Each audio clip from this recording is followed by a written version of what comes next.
যৌৱনৰ ডৌকা মেলি প্ৰথমে তাই প্ৰেমত পৰি গ'লোঁ। তাই নাজানে মই কোন, আৰু ময়ো নাজানো তাই কোন। দুয়োৰে চিনাকি মাথো এদিনৰ, তথাপিও পিছলি পৰিলোঁ তাই প্ৰেমত। তাতে আকৌ আছিল ফাগুনৰ মাহ। বলিয়া ফাগুনে এইবাৰ বাৰুকৈ বলিয়া কৰিলে তাই প্ৰেমত। কেনেকৈ যে বুজাওঁ একো ভাবিয়েই পোৱা নাই। তাই চুলিয়ে চাবানে, তাই তিৰবিৰাই থকা হাঁহিটিয়ে চাবা, তাই চকু জুৰিয়ে চাবানে, তাই মৰম লগা মুখখনেই চাবা।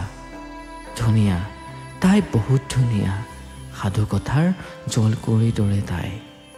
বেলেগৰ চকুত তাই কেনেকুৱা নাজানো, মোৰ বাবে তাই কিন্তু সোণত শুৱগা চৰা। আন্ধাৰ ভাল পোৱা ল'ৰাটোৱে এতিয়াচোন লাহে লাহে জোনাকহে ভাল পোৱা হৈছোঁ। কাৰণ ৰাতিৰ আকাশত তিৰবিৰাই থকা তৰাৰ মাজত যেতিয়া সেই জোনটো দেখা পাওঁ, তাইৰ মুখখন ভাঁহি উঠে।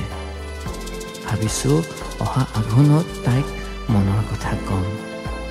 মই জানো তাই এদিন মোৰ প্ৰেমক আঁকোৱালি ল'বনে নলয় বাৰু? আপোনালোকে ক'বচোন।